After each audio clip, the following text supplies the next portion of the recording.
Welcome everybody back to the channel. It's probably been close to a month since I've uploaded a video. To be honest, I just kind of needed a break. The pro pickleball schedule is pretty intense and I was getting a little burned out. But it's a new year and I am happy to be back at it. Had a very nice holiday break. Even got a few new toys, including this little wireless mic. I should be sounding nice and crispy. And at this point, if I still sound bad, then it's safe to say it is just user error.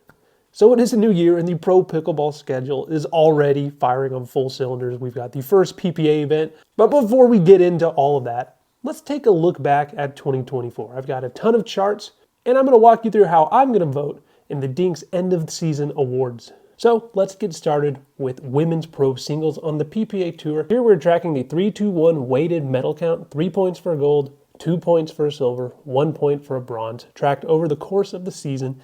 And it may not surprise you to see that Annalie Waters completely stands alone from the rest of the competition by this metric. The most interesting thing in this view to me is how strong Kate Fahey came on in the back third of the year. She went from 0 medals at all in July to being the second place player by this metric by the end of the year. Here we've got the breakdown of every women's pro singles medal on the PPA Tour this year. Annalie Waters leads the way, 12 gold medals. What we've got here is just the average points a player earns in a tournament. Now this isn't going to tie out to what you'll see on the PPA's website or pickleball.com. I'm treating every event the same as if they were all just an open. 1,000 points for a gold, 800 for a silver, 600 for a bronze, 400 for a semifinal, 200 for making a quarterfinal, 100 for making the round of 16, and nothing below that. We've got this same data just sorted in 3 different ways here, sorted by the 2024 average points amount on the left. In the middle, here we kind of have our stock fallers, players who are performing worse on average this year compared to last year. And on the far right, we have the players who are the stock risers, players who are doing better in 2024 than in 2023. And there was definitely a little bit of an upheaval this year in women's pro singles, not at the very top where Annalie Waters is still Annalie Waters, but in that second tier of player, there's a lot more competition, particularly from Kate Fahey, from Brooke Buckner, from Caitlin Christian. In men's pro singles, we did have a massive upheaval at the very top. Ben Johns led all players averaging 775 points last year. That number's down to just 560 in 2024, and it's largely because Federico Staksrud has supplanted him as maybe the best men's singles player on the planet. Now, the head-to-head still isn't favorable in that matchup for Federico Staksrud, but he was much more consistent at making it deep into draws than Ben was this year. There's no surprise that he was the biggest individual stock riser, and he stands alone in this 3-2-1 medal chart here. Another interesting data point I want to call out here is similar to how Kate Fahey came on strong in the back third or so of the year. Well, that's what Hunter Johnson did in men's pro singles. And when he switched over from the APP to the PPA about halfway through the year, he just wasn't getting good seeding. He wasn't getting good draws. And as soon as his points kind of caught up to his level of play, all of a sudden he was getting better draws and he was able to make some deep runs, including breaking through, winning a few gold medals. I think it's pretty safe to say that Ben and Federico are that 1A, 1B. After that, Connor Garnett and Hunter Johnson, probably the next two players in terms of just how well they performed this year.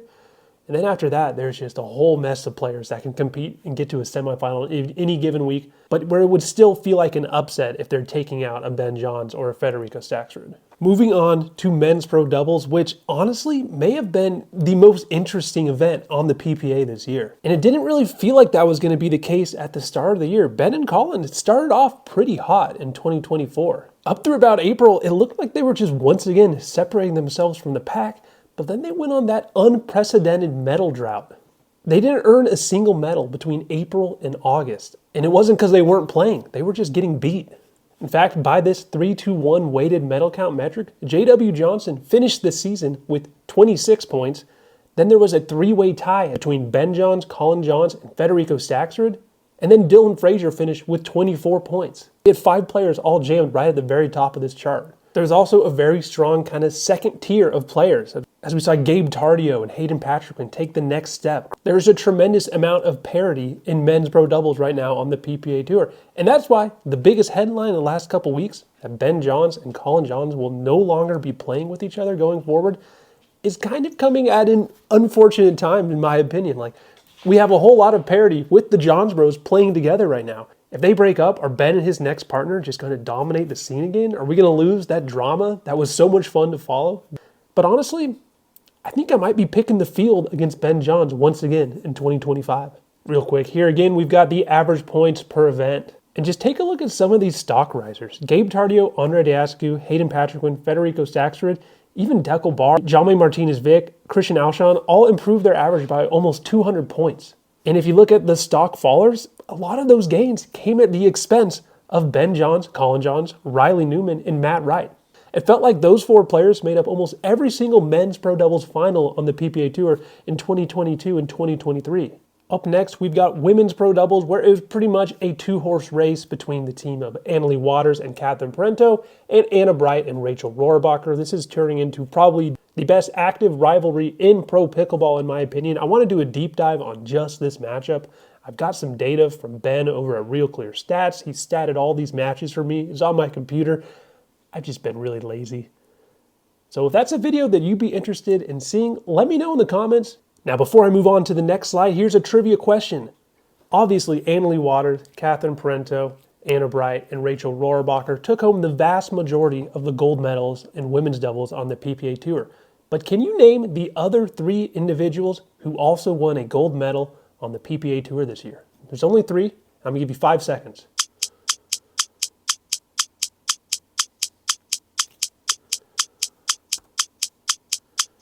Leah Jansen and Tina Pisnik won a gold medal together, and Lee Waters in the most recent event played with Annalie Waters, a little throwback, and they took home the gold. Other than that, every single gold medal was won by the top 2 teams. It's pretty impressive to me that Anna Bright averaged more points per event, considering that half of the events that she played last season, she was playing with Annalie Waters. What I'm trying to say is she stopped playing with the #1 player in the world and had a better year in 2024. And of course, a big reason for that is Rachel Rohrabacher, who it might not surprise you to see is the #1 stock riser in this metric by a very significant margin. Moving along, we go to mixed doubles, where it is pretty much the complete opposite of what we got on men's doubles, where there was parity. You didn't know who was going to win in any given week. If Ben and Annalie are playing, Ben and Annalie are probably going to win.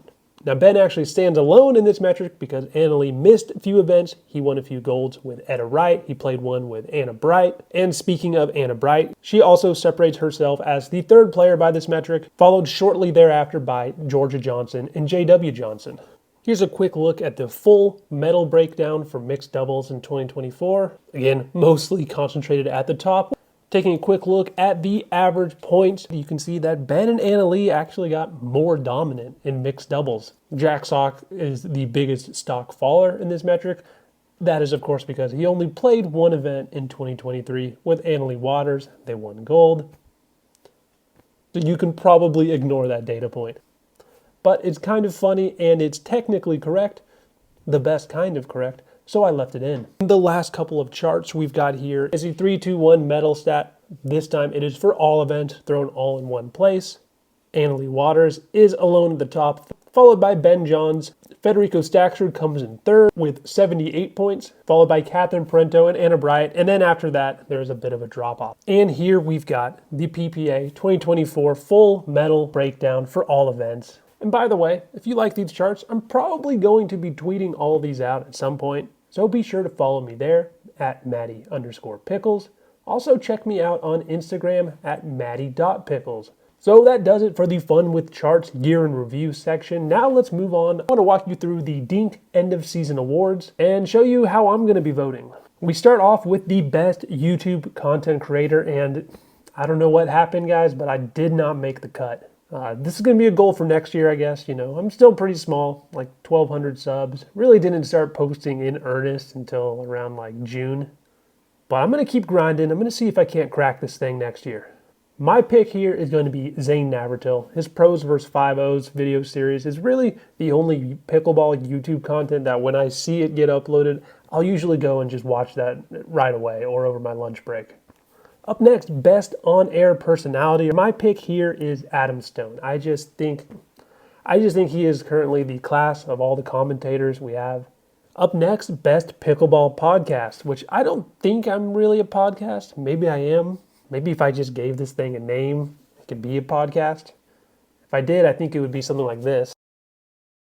My pick here is PicklePod, but not every episode of PicklePod, just the one episode that I was on.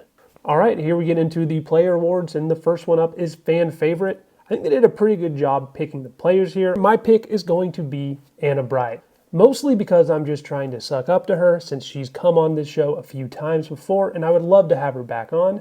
I think it was kind of between her and Zayn in this category, and I'm just going to give her the nod.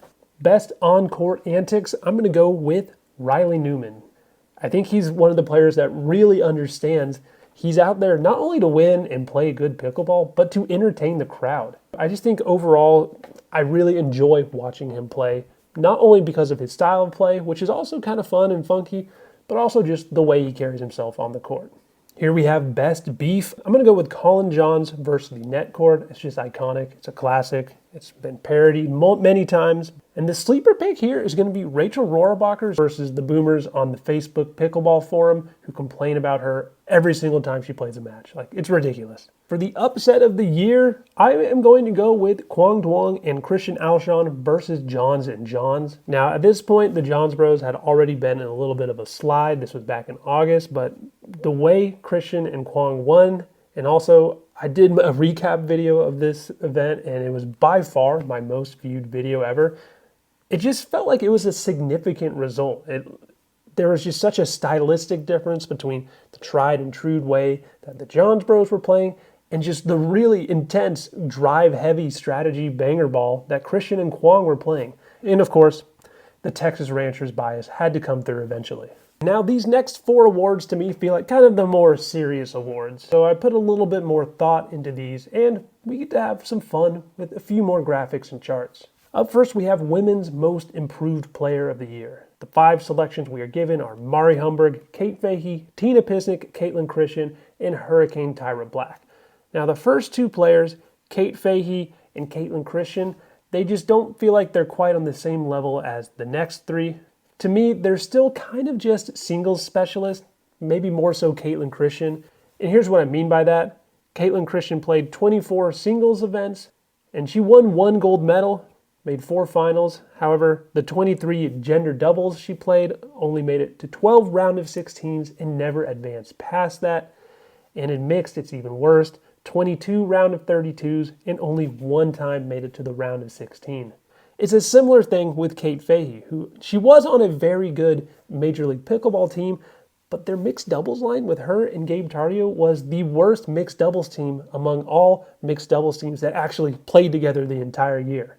The singles result speaks for itself, especially when you consider that every single one of these medals came in August or later. She doesn't quite have the resume that these next 3 players, I think, have. Which brings us to Mari Humberg.